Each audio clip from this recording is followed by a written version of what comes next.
Our club takes pleasure in attracting a stellar list of speakers that address today's most relevant issues. The club's place as a refuge for rich discussion and networking has never wavered after 123 seasons. We are dedicated to encouraging debate on the issues that matter to this city, this province, and this country.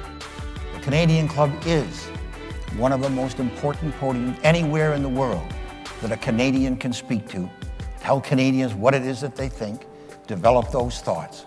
And so I want to thank you for that very, very much. Please join me in thanking our esteemed panelists today. Through our programs and events, including our youth and young leaders programs, our diversity partnerships, our joint events, and our media and social media opportunities, we offer you access to dynamic political, social, and business figures from abroad and right here at home. The platform from which the eloquence of Canada has flowed all of that time, whether it be business, education, politics, sports, arts, and culture. If someone wants to say something to Canadians about this country and about the future of this country, this is the venue you choose.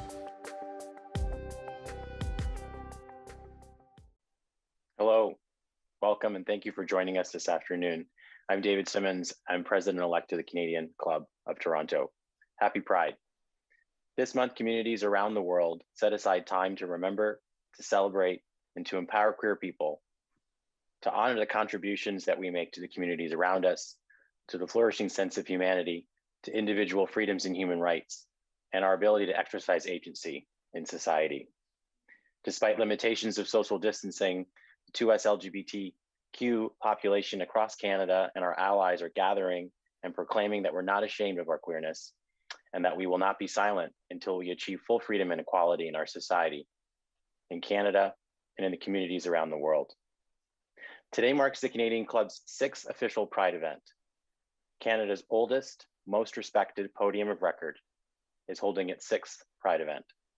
I have the immense privilege of serving as the club's 3rd openly LGBT president. Institutions matter, institutions have power, and it's in moments like these ones that we diffuse that power to communities that matter. As we reflect on the triumphs and victories of Pride as a movement, it's important for us to bring focus and pull into acuity the stubbornly persistent challenges that face our community. This year marks the 40th anniversary of the US Center of Disease Control's report of the first official HIV/AIDS case, the beginning of what's known as the AIDS pandemic. Over the past year, the world has saw the devastating impact of a new pandemic, an unknown disease to communities of people and businesses around the world that brought us to a pause. Both of these pandemics disproportionately impacted queer communities, and both pandemics demand a comprehensive response for our community. Today, our panelists will engage in a conversation around how pandemics pierce through politics, business, media, and public health to force inward reflection on who we want to be as a community and how our leaders and citizens can build more compassionate responses and spaces. Before we hear from our speakers, I'll give you the technical overview of how to participate. You'll click here, stream button. If you find your internet slow, the video quality may decrease, but your audio quality will remain strong. Once you click the questions tab, you can enter your questions into the window and they'll be sent to our moderator. You can click the request help button located at the bottom right corner of the page for technical support. I'd also like to thank our sponsor for today's event for their generous support. Gilead Sciences is ensuring that today's conversation is free of charge to the audience around the country and increasingly around the world. We have information that says we have people zooming in from all over, which is awesome. The Canadian Club is a nonprofit, and we've been gathering people together for 124 years. It's because of our sponsors that we continue to do that. Let me introduce our panelists. Nadine Sookermany is the Executive Director of Fife House. Melissa Koomey is the Vice President and General Manager of Gilead Sciences Canada. Joanne Simons is the CEO of Casey House. And Jaime Watt is the Executive Chairman of Navigator, founder of the Canadian Centre for the Purpose of the Corporation, and a past president of the Canadian Club of Toronto. Today's conversation is moderated by Tim Kiladze, reporter and columnist for the Globe and Mail.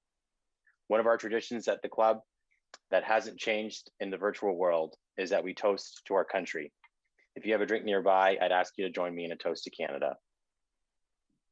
To Canada. Tim, I'll turn the Canadian Club podium over to you.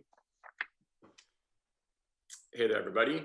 So as David mentioned, I'm Tim Kiladze. A little bit of background about me. I cover Bay Street and finance for the Globe, but relevant to this conversation today, I've also written some personal features actually about being gay on Bay Street. Before joining the Globe, I used to work on the street myself. And I've also written about the surrogacy process and having children through surrogacy. My husband and I now have 2 young kids that take up all of our energy. And I wanted to kind of lay a bit of a framework of what we're going to do today. And mostly let you know that the scope of the conversation and the panel is intentionally broad, because we're both looking back at kind of how we got here. As David mentioned, there's a major anniversary, but we're also trying to understand and apply some of those lessons to what we're going through now and where we're going, because it's becoming more and more clear that COVID-19 isn't just going to end this summer, particularly in Canada. We're all very hopeful about the second doses, but more and more people are saying this is an endemic virus, and it's going to be with us for a long time, in the same way that HIV/AIDS has been. So while there's a lot of hope, there's still a lot to learn and to change. I thought that I would kind of start out by giving everybody the opportunity to, 1, give a little bit of intro about yourself, but 2, maybe give a little bit of a framework for how you approach this, or kind of where you come from. And the reason why I say that is because I myself, I'm 35, but I don't remember much about what we went through as a community and as a global citizenry or community with HIV/AIDS. And I'll give you one anecdote that kind of I often tell that illustrates just how much we forget or may not know. So my husband and I got married in 2014, and at our wedding, effectively, one of my mother's cousins was weeping quite uncontrollably, and we didn't know why. And afterwards, I kind of went to my mom at the side and I said, what's up with her? Is she okay? And she said that my mom told me that her brother had died of AIDS in the early 90s. And I had never heard about it my entire life. That gets into all the issues of stigma and all that kind of stuff. But it was just a very personal understanding or lesson of just how much we still don't appreciate or acknowledge kind of what we've been through as a community. So maybe to kick things off, try to keep it to 1 to 2 minutes each, but maybe Jaime, if you can go first, because you've written about this yourself in the past.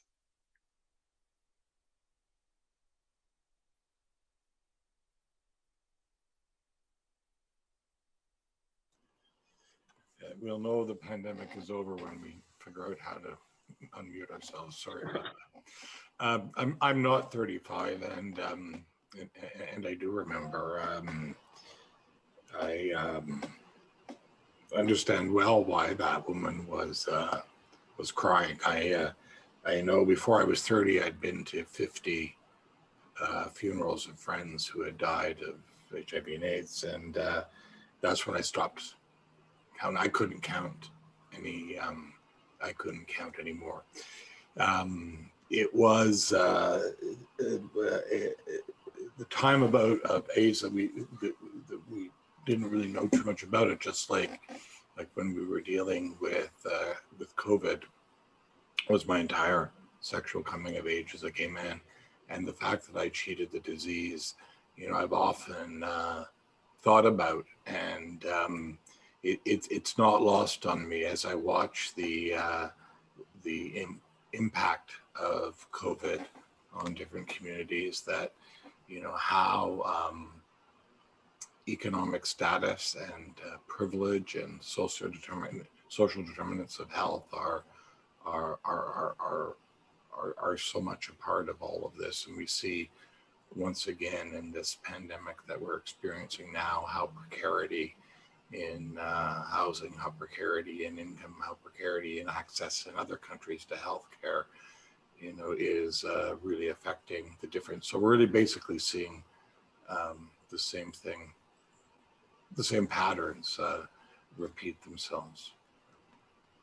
Maybe Nadine, you can go next, and if you can as well, maybe just explain a little bit of kind of what your organizations do, just for those in the audience who may not be aware. Absolutely, thanks, Kim. Sorry, Tim. I just called you Kim. My apologies. Okay.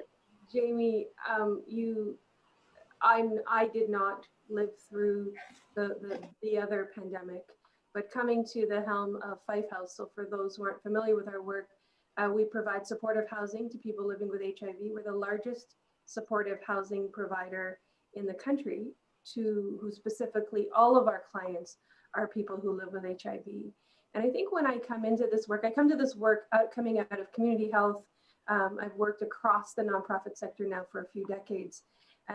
But the reason, and you know, my organization is going through a strategic plan right now, and housing and homelessness is at the kind of forefront of people's minds as you drive through the city of Toronto and you see encampments and you see people really struggling. And my board was looking at, well, HIV, what is the prevalence? What is the the pulse right now? And I would say the reason I'm here is much like what Jaime shared. It is still relevant and it is still here. It is a pandemic that is happening alongside the current COVID-19 pandemic. And what we're seeing is for people living with HIV, the disproportionate impact of positive talk, of isolation, of distancing, the stigma that goes along with being positive, whatever that looks like, and being tested, right? So, you know, I think the relevance for me and the reason I'm at Fife and the reason I'm in this work is because I see, again, not only the HIV positive component of it, but also, you know, the issues that it affects all of the communities that come together. So though it may have been a white cis gay men's disease, it is no longer that. We're now seeing the prevalence spread across newcomer, racialized, Black, Indigenous populations. And so that's also why I'm here, because I bring a lens of equity and inclusion to everything I do. And I hope to bring that to the conversation today. Perfect. Melissa, maybe you next. Sure, thanks. Thanks, David and Tim. I wanted to just begin by acknowledging that we're on the traditional territory of many nations, including the Mississaugas of the Credit, the Anishinaabe, the Chippewa, the Haudenosaunee, and the Wendat peoples. I'm General Manager of Gilead Sciences in Canada, but I'm also a proud LGBT ally, mom of a queer kid, and someone who does remember the early days of the pandemic, of the other pandemic. You know, if we think about HIV, AIDS, as well as COVID-19. At Gilead, our mission is what we call creating possible. And every day, more than 10,000 employees around the world come to work to push the boundaries and work to make the impossible possible. You know, more than 30 years ago when our company was started, it wasn't seen possible that we could control HIV with a single pill once a day. We'd all love a vaccine, and we have a team working hard to make that a reality, but we do now have treatments that can not only treat HIV, but also prevent HIV. And we as a community have the important new knowledge that undetectable equals untransmittable. And in a status neutral way, we can approach HIV and ending this pandemic together. Our company not only has worked in HIV, a cure for hepatitis C, but also brought the first therapeutic for COVID-19 to Canada. And these breakthroughs were only achieved with strong partnership with the community, governments, academia, both here in Canada and around the world. The COVID-19 pandemic has a lot, frankly, in common with the HIV pandemic, particularly as we talk about the impact on vulnerable populations and communities of color. And I think this is a really timely opportunity for us to reflect and talk about what's required for us to continuously evolve and continually to react to new challenges for COVID-19 and beyond. So thank you for allowing me to be part of this conversation. Sure. And Joanne, I want to wrap it up. Sure, thank you. So I'm at Casey House. Many of you may have known of it back, 33 years ago when we opened the doors as the first HIV/AIDS hospice, and have transformed into now a specialty hospital serving people with advanced HIV. And, a personal story, I too was just a kid during the AIDS pandemic, but I remember even just as recent as as 12 years ago when a friend called and said, I've been diagnosed, and I was at work in a public space. And he said, you can't react to what I'm about to tell you. And the real fear and shame in his voice was palpable. And it wasn't about the disease itself.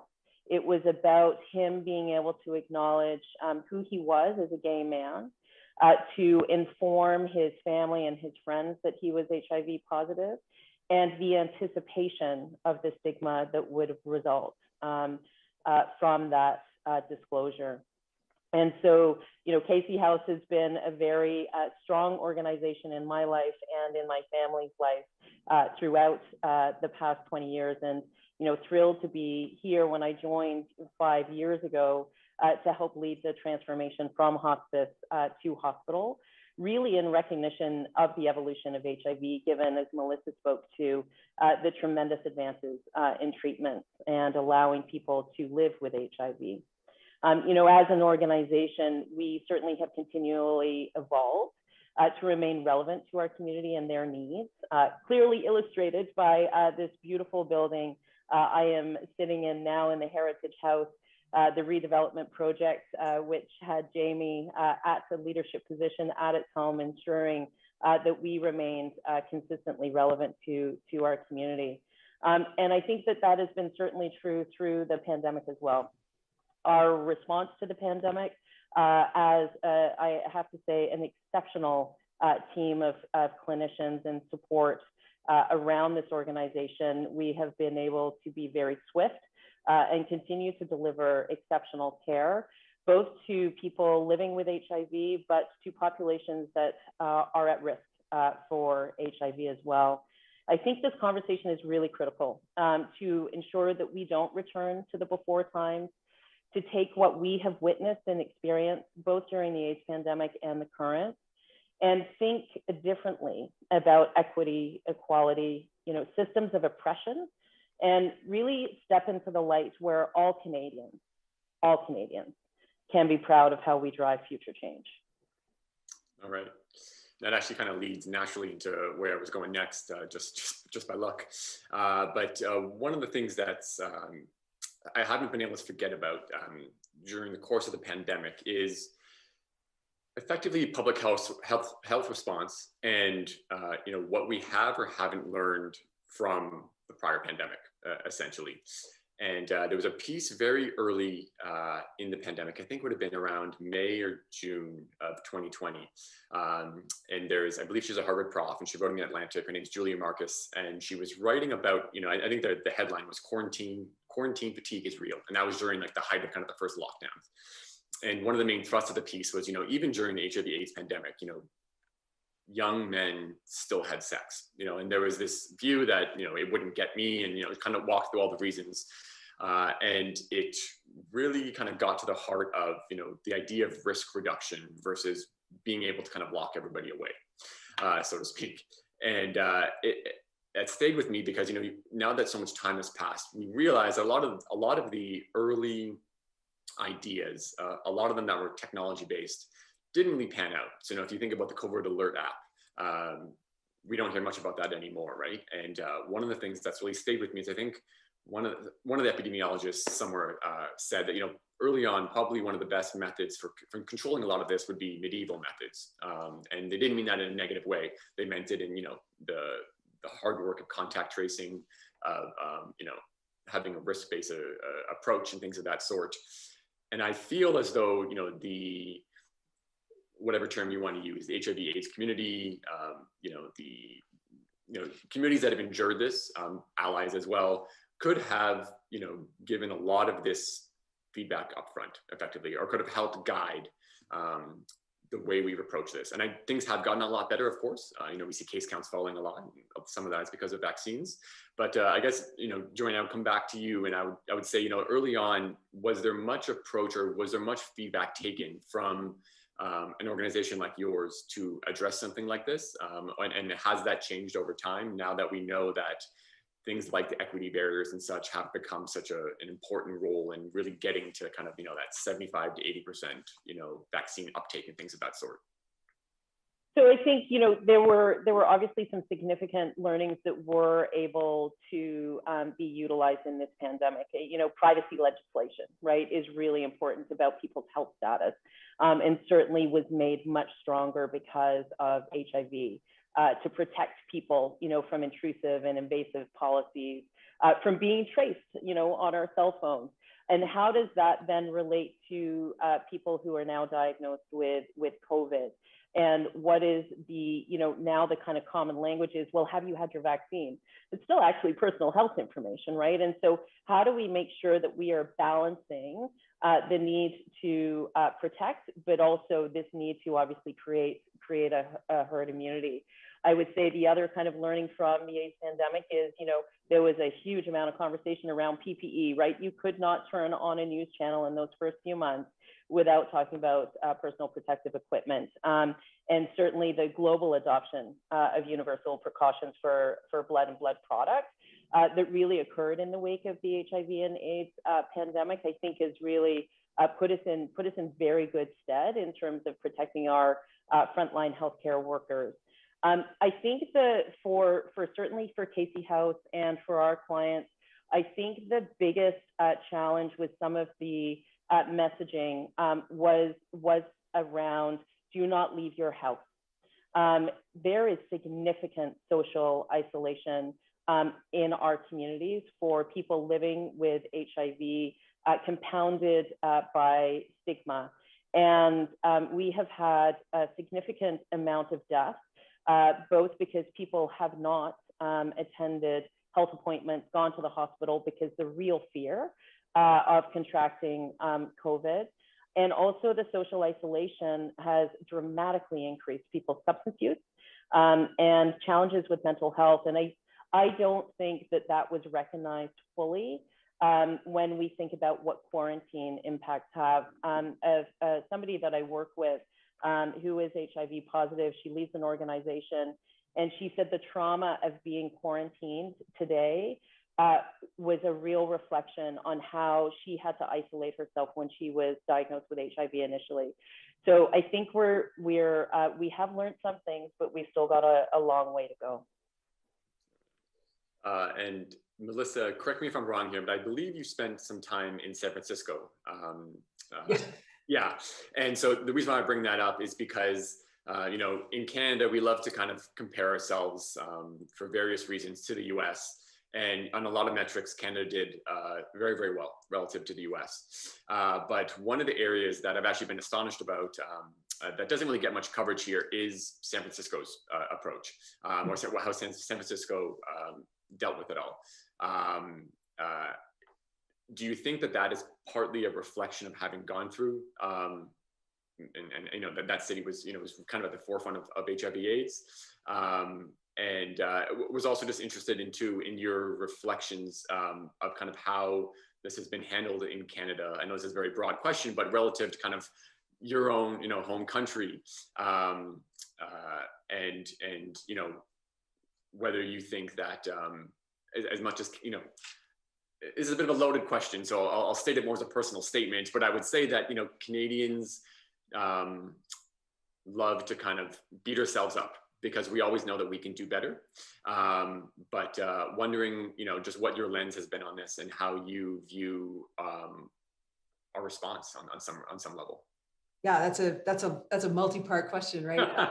Let's go back to HIV and San Francisco. And yes, I think that starting with the HIV and AIDS crisis in San Francisco, you had very, very strong, active community outreach that translated, is now really deeply ingrained in the public health sector in San Francisco. You know, San Francisco as a city has been really one of the first to get to zero new HIV infections. Now, we can have a long conversation about privilege and how that sort of interrelates with the getting to zero story, but there is a group of people who have been good at coming together, taking action for the common good. You know, if we think about wearing a mask and you compare that to convincing the gay community to wear condoms, a mask, I think, is much less challenging for your life and your experiencing of your life than is a condom, right? But we were able to see the community come together and really align. And until there was adequate treatment and other ways of approaching transmission, you saw the community come together to address that. As relates to COVID, COVID's a really interesting thing to watch as an American, and I'm an American. You generally would have seen the U.S. government sort of central on the world stage, and we took a different seat for a variety of reasons, where we weren't actually driving, the overall leadership that we might have expected, and there was allowed to be a difference of opinion of how should you approach this, what therapeutics made sense, what are the appropriate ways to do this? Should you wear a mask or not? Which is still a politicized debate, right? A public health issue has become completely politicized. So in Canada, I think how I would contrast it, up front, Canada did very, very well managing COVID-19. You did not see a lot of transmission.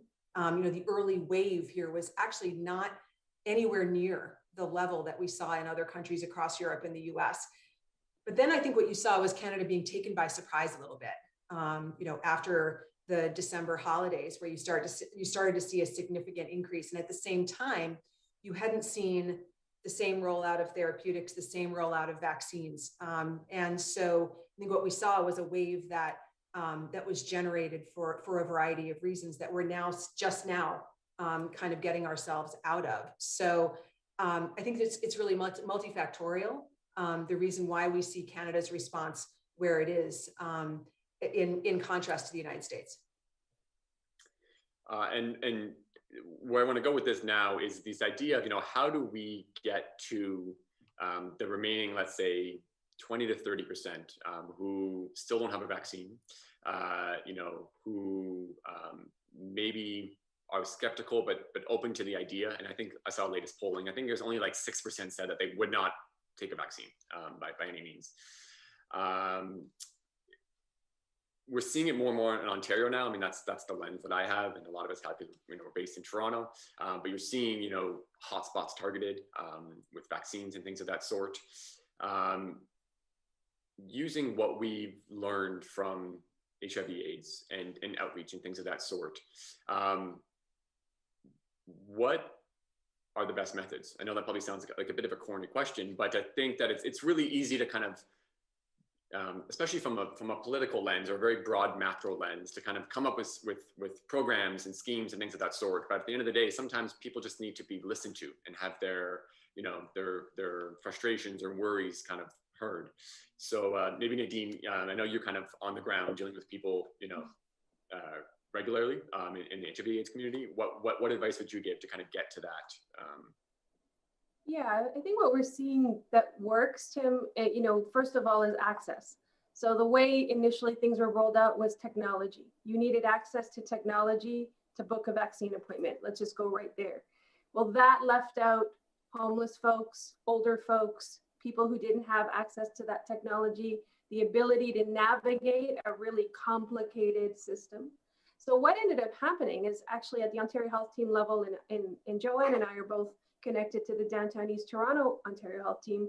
What we did there, and small groups of folks came out and talked about multiple ways in, right? So creating multiple points of access. And so for people living in encampments, probably not a laptop computer or iPad, because you have no Wi-Fi, you have no ability to connect. So there were mobile clinics, people popping in, and this was testing, vaccination, kind of all the way around. But also multi-pronged with that would be other pieces. So food, connections to housing, connections to, anything that might escalate or elevate them out of that moment that they're in. The kind of common thread we kept hearing was, we're all in this together. Well, that isn't true. Some of us are on yachts. Some of us are, kind of in a boat. Others are not even in, are floundering in the water, or not even able to swim. And so just looking at the multiple ways that people needed that access. And then you talked about hotspots, Tim. Yes, geographically, we can identify hotspots, but there are also hotspots within. And that's where the intersectionality and the diversity of those communities come in. So if you think of the Downtown East, you can have, multi-million-dollar condos and houses on a street just adjacent to some of the poorest neighborhoods, and people living in, multiple families living in units. So what we, I think really the long and short of it is multiple ways in, giving people all the options that they have, giving good information, lots of, in all of the different languages that people need to access. And our staff actually were on the ground. When I was actually in a conversation yesterday talking about technology and access around housing intake. And I was mentioning to the people who are creating this technological piece, I said, well, the user is often the housing worker or the healthcare worker or the supportive worker, the support worker. So yes, you do want to develop the technology for the front user as the client, but also know that there often is that support that's required in order for people to get access. And this is, again, testing, vaccines, and the whole lot. Tim, can I just build on what Nadine had to say? Sure. And first, I really need to start by acknowledging the work that Nadine and Joanne are doing every day at the front lines of this, because even and prevent HIV and AIDS, and even if we can give people a pill to help manage.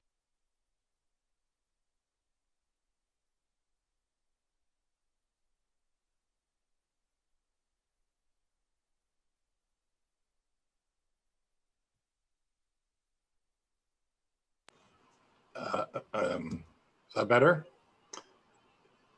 Yeah. Sorry, we have people who are living with HIV and AIDS every day, facing enormous challenges, and both Five House and Casey House are really working awfully hard and doing that work still 40 years later. And I think we have to acknowledge that. The thing that I think is really important, though, is to remember why we have a community-based approach to HIV and AIDS. And the reason we have a community-based approach is because nobody else would do it, right? The reason we have to provide, we had to do this ourselves. Nobody would come to see us in the hospital. Nobody would bring our food tray in and feed us, right? Nobody would ensure that our needs were put at the center of treatment decisions, right? And the way drugs were brought to trial and to market and so on. I mean, this all happened because a bunch of people got good and mad at the way that they were not being treated as much as the way as they were being treated. And as a result, they built a community response. And that is really what has endured after all of these years. And I think that is one of the lessons that we can learn in our long-term response to COVID-19 is it needs to be a community response. It's not always a top-down. It can't be considered a top-down response, but it's a response from the bottom up. You know, people say that the government locked us down. The government didn't lock us down. We chose to stay home. We made a decision as a society to stay home. We're making a decision as a society to get vaccinated now. The government's not vaccinating all of us. The government's not rolling out anything. We're choosing these kinds of things. And those are the important, I think, enduring lessons of the HIV AIDS experience. You know, we learn to put the person living with HIV and AIDS at the center, the client, not the patient, at the center of our response. And we used community to build that important response. Joanne, do you want to go ahead? So I think that there's some lessons, though, that we also don't want to carry forward. I think there has been some really challenging language that has occurred during the stay-at-home orders that are really problematic and mirror criminalization of HIV and the criminalization of simple drug possession. And while not criminal, the current blood ban for gay men. So, you know, by making a virus, HIV or a substance use disorder, criminal, it continues to perpetuate the stigma that is most certainly severe and ever present.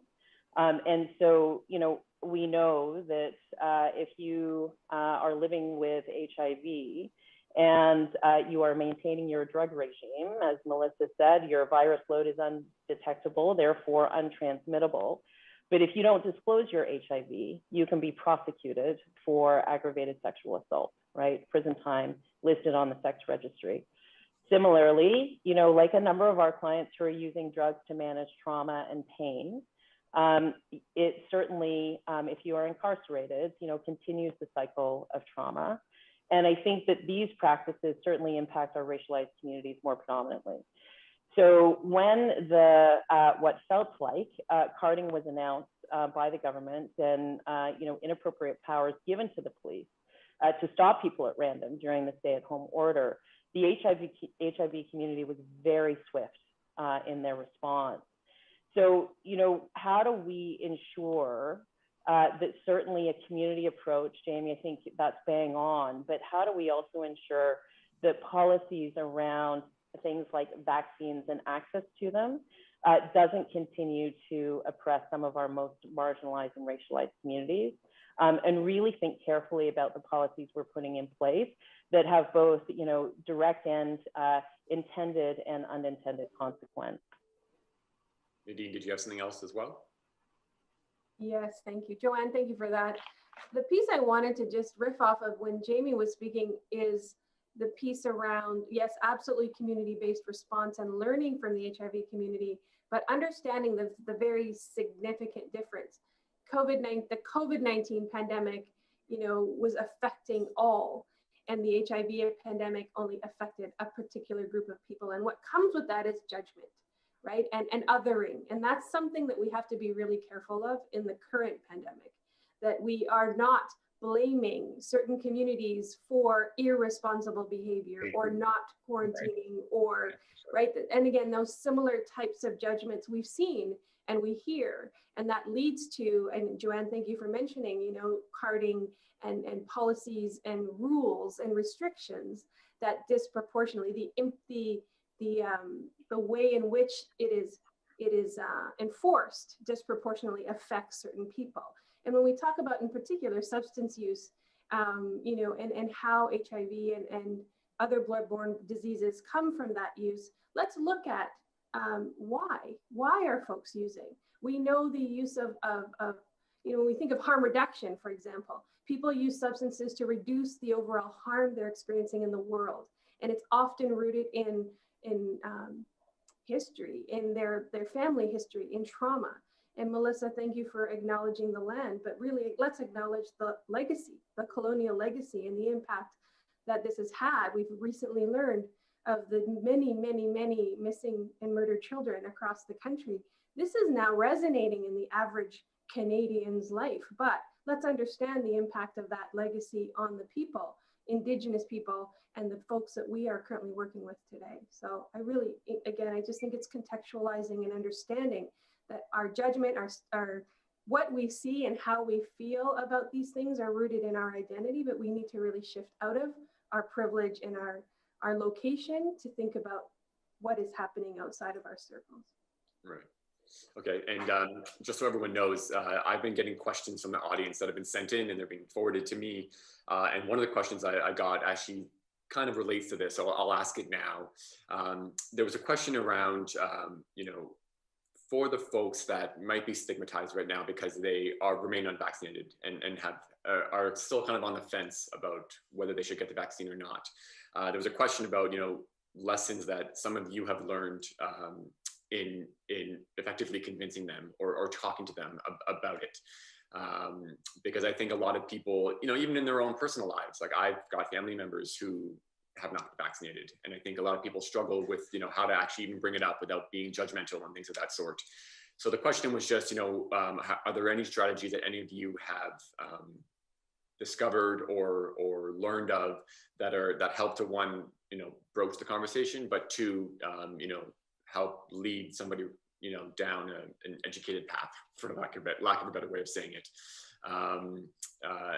Maybe Nadine, I'll come back to you, just because you seem to be kind of, you know, in the community, so to speak. Yeah, I think there's a fine line between, of course, self-disclosure around whether you're vaccinated or not, and inquiring. And then when you don't get the response you expect, what is next, right? So, my kind of current practice is I'm not asking. I actually know, I believe it's a personal choice. And I kind of let civil liberties guide me through that process and maybe that's my employer lens as well, because there's a lot of talk of mandating vaccines in different sectors and in different workplaces, and a lot of complex conversations are happening both legally and from a privacy lens.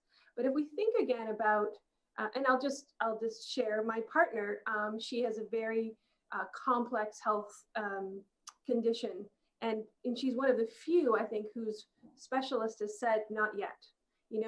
9 people with her disease has been vaccinated. And of those 9, a high percentage of them had a very poor, response. And so because of the nature of that, she's not vaccinated. Well, we as a family are dealing with, she can't travel, right? There's a number of things we know that she's not gonna be able to do. So I come from it through that lens. So I do respect when people, maybe don't disclose that they're vaccinated. I think we have to just be really mindful of people's personal reasons and don't assume that they're anti-vaccine, because I think that's kind of where we are, is assuming that 20% or more are against vaccines. I think maybe they are just waiting and seeing. And I guess it's sitting with respect and not assuming. All right.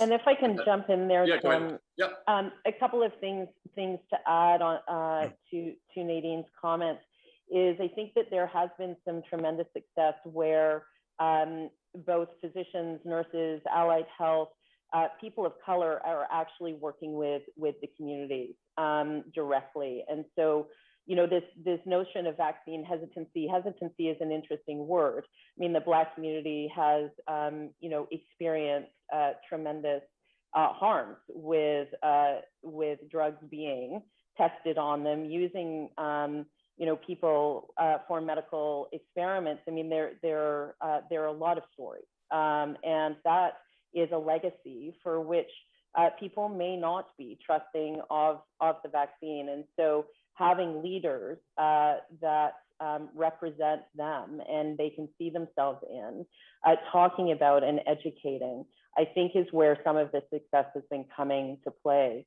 One of the other interesting conversations that has been happening in our community is around incentives, which is a dynamic conversation. It was just, I think, on the news this morning as I was coming into the hospital around incentivizing. And for communities that Nadine and I work with, it is actually an ethical discussion because incenting vulnerable communities, giving them cash or cigarettes, in some cases beer in others, is a very fine line.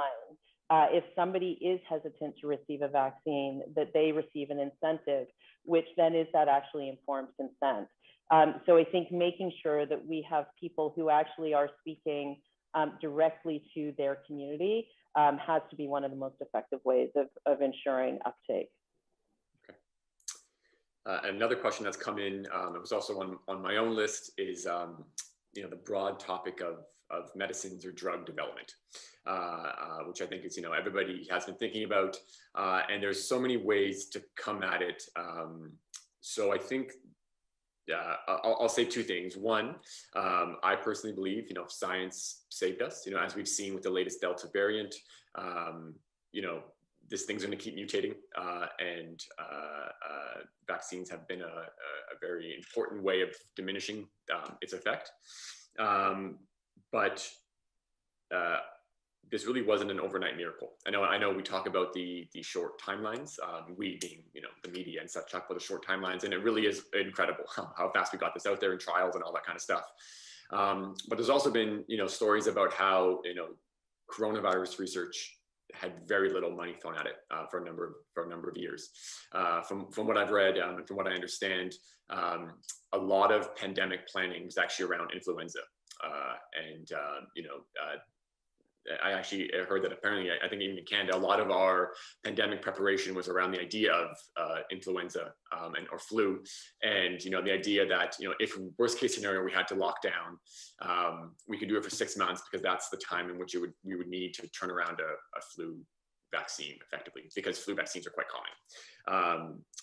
So, Melissa, you can tell me if I'm wrong there, because I'm obviously going to come to you. But I guess the best broad way to come at this would be, why is it so hard to do experimental vaccines and test and trial them? Because, this obviously relates to HIV/AIDS and the multi-decade fight and battle to get something there on the medicines front. So yeah, I'll leave that broad question with you, because I'm sure you're asked about it a lot and your company deals with it quite a bit. Sure, thanks, Tim. I guess a couple things. I think one thing is to understand that all viruses are different, right? HIV is a different kind of a virus than, say, a coronavirus, such as COVID-19. And the challenge with an HIV vaccine is that the virus, the HIV virus, it mutates quickly. It actually infects T cells, which are the cells that are key to actually fighting infection. And it has been very, very challenging. Our company, for example, developed a cure for hepatitis C that can now clear hepatitis C in 12 weeks. We haven't been able to do that in HIV, really because of the complexity there. And you've got a number of both companies, folks in academia, et cetera, who are working hard on a vaccine. It just hasn't, it's not for want of trying. It's just been a very, very hard nut to crack. On the case of coronaviruses, and could we have been better prepared? We had been working we have an emerging viruses group that has been looking at viruses such as Ebola. So the drug that we introduced to address COVID, it was actually first tried in Ebola. And, as you know, Ebola was devastating. It still exists, but it was, when at its height, was really a devastating pandemic. And we had a drug, we had it ready, we brought it in to start testing it in Africa. And actually the pandemic subsided, thank God. But it meant that we couldn't do clinical trials because we didn't have people who we could enroll in the trials. And so the challenge with drug development, I think what we saw here with vaccines, we saw use of this new mRNA technology, which really hadn't been used before. And we saw multiple companies going all in. And you just saw Novavax, get approved the other day. So multiple companies all in, doing everything they can. And some companies, these products all have different efficacy, slightly different efficacy. They've got different adverse event profiles. Some have had challenges with manufacturing, but this has been done in the trial to bring one of the vaccines to market, enrolled 20,000 people. We're talking about scale that we've really not seen before in the speed that we had. So I don't know that anyone was waiting on the sidelines. Your point about flu. Yes, there is an influenza response document that has dictated Canada's response. In the early days, that was the pandemic response document that they had.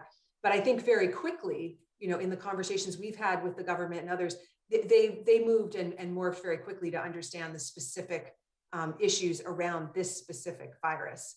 But part of it is, we can look at areas, but you actually need the bug, if you will, to develop the actual drug, and certainly do a clinical trial to see if it works, because the drug could work, but potentially not have a safety profile that's acceptable, for example.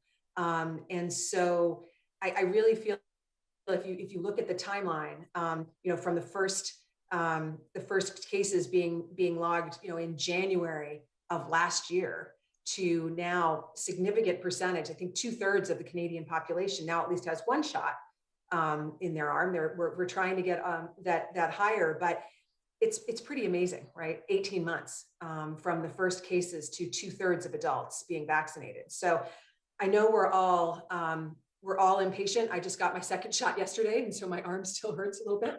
You're great. I'm getting mine tonight, and I actually delayed it because I was worried about after effects for this panel.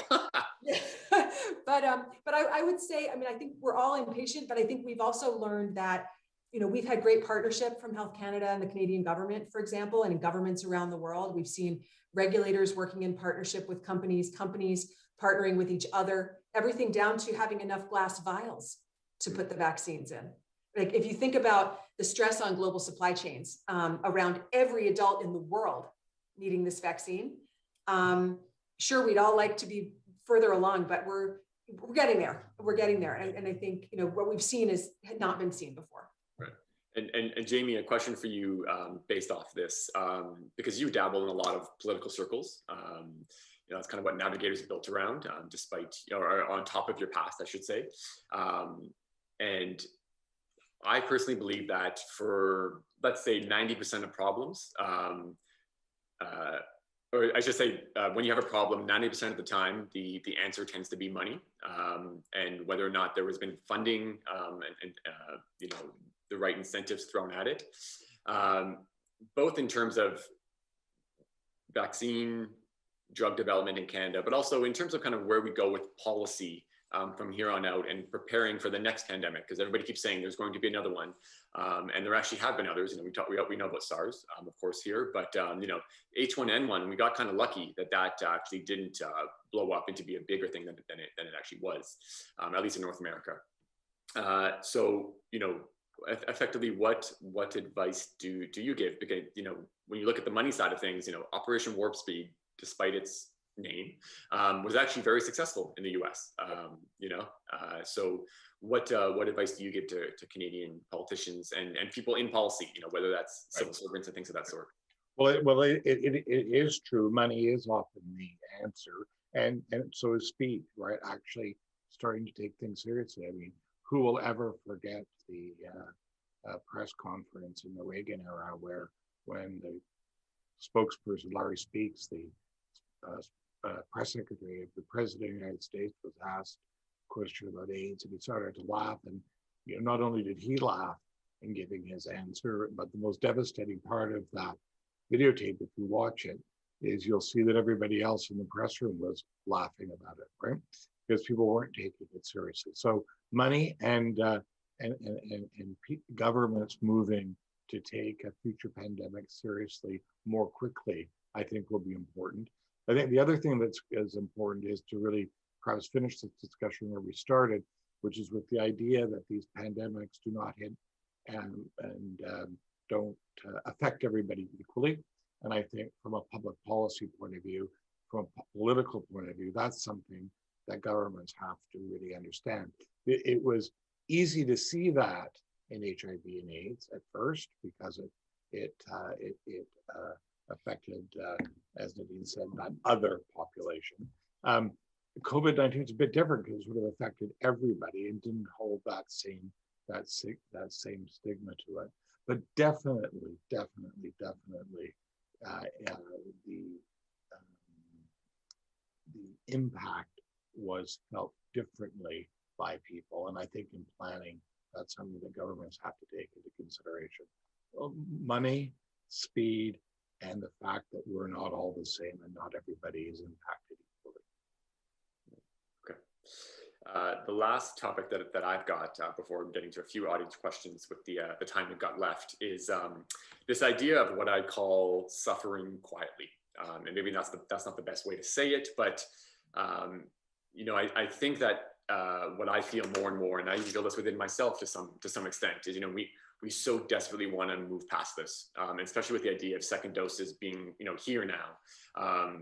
Society wants to snap back on some level, but I forget the exact number of death counts in Canada right now, but I believe it's over 20,000. And on top of that, we also have folks who are dealing with long COVID and things of that sort. I would also add that this is a personal remark here, but I do think that we really have thrown away this idea that we're all in this together, because schools in Ontario have been closed for a great number of months this school year, and I often feel horrible for my colleagues who have their kids at home, because I think that that's kind of been forgotten. And it sounds like a very small thing, but the mental health problems coming out of that are very, very real. I've been very lucky my daycare stayed open, but everyone else with school-age kids is not in the same boat. And so I think that we've somewhat reached a point where people are timid to acknowledge their suffering, or they feel that it's not, I don't want to say valid, but the world doesn't care because the world wants to move on at large, so to speak. Some of you had mentioned things like isolation and how that is still ongoing in some communities. Wondering, what you think we need to do, both as a community, but also just as Canadians, as citizens, as friends, and crucially as employers too, because that's going to be another big thing that's coming up in the fall, and the idea of return to work and things of that sort. So maybe Melissa, maybe you can start there. I don't know what angle you want to attack from that, but wondering how just how you personally think about it. Yeah, thanks for the question. I think that particularly as a woman, I'm very conscious of the fact that the she-cession caused by COVID-19, the departure of women in particular from the workforce, has been really significant. I was on a panel in Mississauga recently. We were talking about just this issue because we do have a lot of issues, particularly with often women are disproportionately affected by issues around childcare. There are also issues around, we think about interpartner violence and domestic violence, people who've been they've been sheltering in place, often with the person who is abusing them. And so there are a number of issues that have been going on during this period of time. So, as a manager and as a leader of people, we're thinking a lot about how do we come back. A third of the people who are in our company now, who in our group in Canada, I've never met live. I've only seen them on Zoom. And so as we come back, and I think this is again, another lesson from the LGBTQ community, is we're going to need to really get to know each other and respect our diversity and learn about each other, almost with a new curiosity, because we all have changed a lot, in the year plus that we have been locked down. A lot has happened, right? In a way, it's like there's been this major disconnect. But at the other hand, we've all developed in certain ways. Kids have been out of school for a year, or more.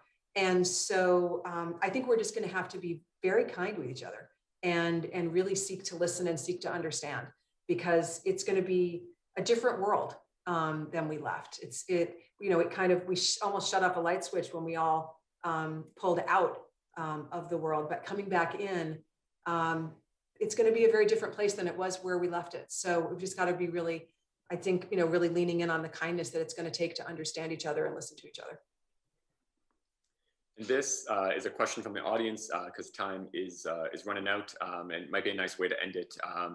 So I'll direct it towards both Nadine and Joanne, and I'll just read it out. It says, can you share the most heartwarming way the LGBTQ+ community has supported each other during lockdown? So I don't know if there's a personal anecdote that comes to mind or something that you've heard, but yeah, just wondering if there's anything out there that actually has shown or illustrates the resilience and the interconnectedness and community nature of it all. Well, in the queer community, we do have something we call chosen family. And so I think that community and who we call family is not always biological, but we remain connected. So, I think in terms of the ways in which folks, and I don't think it was a choice to stay home for everyone, but I think of some of my queer friends and again family, the people who co-parent my children, and the people who are part of what I consider my family unit. What I've seen in my personal life and what I've seen in most of the folks, the clients and residents in our organization, is they remain connected. So there were neighbors leaving, in many of our buildings, in our congregate settings, you'd have neighbors leaving a note or a snack or something at their neighbor's door, just to sort of say, I'm here if you need anything. But one thing I can say, if people like numbers, is that Fife House in the last year, at least in the first part of the 2020 part of COVID, we delivered over 18,000 meals, hot meals, to people living in our organization. So we're a housing organization. And that meant our food services team, which is a team of 3 people, imagine, made warm meals, and people who lived in 3 of our buildings received that warm meal at their door 3 times a week. And what they also got with that was what we called a wellness check. So they were able to say hi, distanced with PPE. How are you doing today? What's happening?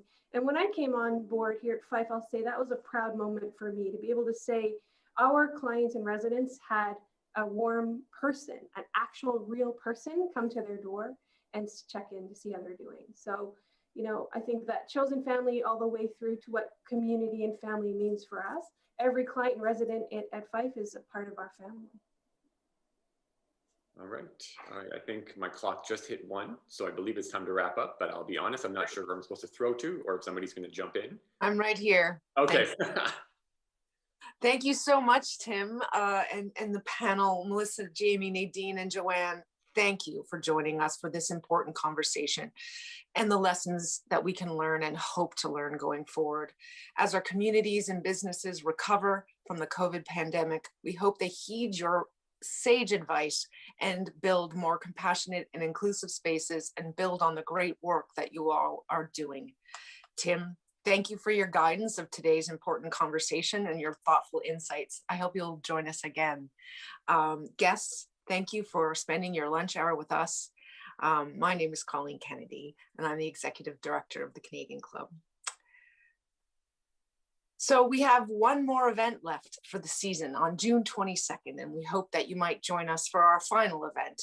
We'll be joined by the newly appointed President and CEO of CPP Investments, John Graham, in conversation with Amanda Lang to discuss how his unique experiences as a research scientist led him to take helm of Canada's largest pension fund investor. I want to take the opportunity to thank Gilead Sciences for sponsoring today's event again. It would not be possible without your support, and we so appreciate your helping us serve our mission to engage Canadians in what matters most. And this conversation, I believe, really matters, and I hope all Canadians take it to heart. Thank you to our AV supplier, Van Valkenburg Communications and LiveMeeting.ca for making it possible for us to join together today. And guests, thank you for joining us again. Please stay healthy and safe.